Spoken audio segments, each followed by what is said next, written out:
தமிழ்நாடு எப்பவுமே டெல்லிக்கு out of control அப்படின்ட்டு ஸ்டாலின் சார் அடிக்கடி சொல்லுவாங்க. ஸ்டாலின் சார் எது எதுலாம் அவுட் ஆஃப் கண்ட்ரோல் இப்ப நான் கொஞ்சம் சொல்லட்டுமா? முதல்ல சட்டம் ஒழுங்கெல்லாம் அவுட் ஆஃப் கண்ட்ரோல், பெண்கள் பாதுகாப்புல அவுட் ஆஃப் கண்ட்ரோல், இளைஞர்கள் வேலை வாய்ப்புல அவுட் ஆஃப் கண்ட்ரோல், மொத்தத்தில் அவரோட ஆட்சியே ஒரு அவுட் ஆஃப் கண்ட்ரோல். இந்த வருஷம் பிகினிங்ல சட்டசபையில பேசும்போது சொல்றாங்க, மக்கள் எல்லாரும் ரொம்ப மகிழ்ச்சியா இருக்கிறாங்க, அதனால நானும் ரொம்ப மகிழ்ச்சியா இருக்கிறேன் அப்படின்னு.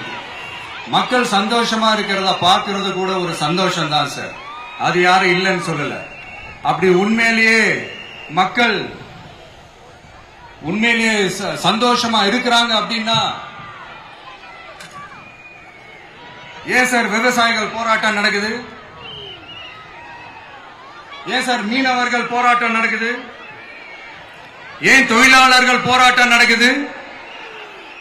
தூய்மை பணியாளர்கள் போராட்டம் ஏன் நடக்குது?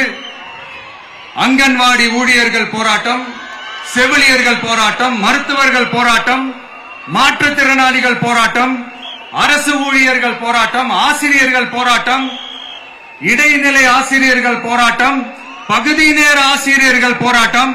இதெல்லாம் உங்க ஆட்சியில மக்கள் மகிழ்ச்சியா இருக்காங்கன்றதுக்காக நடக்கிற போராட்டமா சார்? எனக்கு தெரிஞ்சு மக்கள் சந்தோஷமா இருக்கிறாங்கன்னா பொங்கல் வச்சு கொண்டாடுவாங்கன்னு கேள்விப்பட்டிருக்கேன். உங்க ஆட்சியில தான் போராட்டம் நடத்தி அவங்களுடைய மகிழ்ச்சியை வெளிப்படுத்துறாங்கன்னு நினைக்கிறேன்.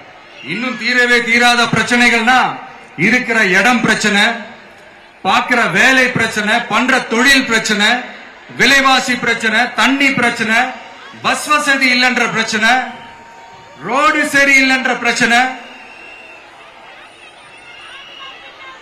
ஆஸ்பத்திரி சரியா இல்லைன்ற பிரச்சனை. இப்படி எல்லாம் ஒரு அடிப்படை விஷயங்களே பிரச்சனையா இருந்தா அப்ப ஆளுங்கட்சின்னு ஒண்ணு எதுக்குதான் இருக்கிறாங்க அப்படின்னு தானே மனசுல தோணும் மக்களுக்கு.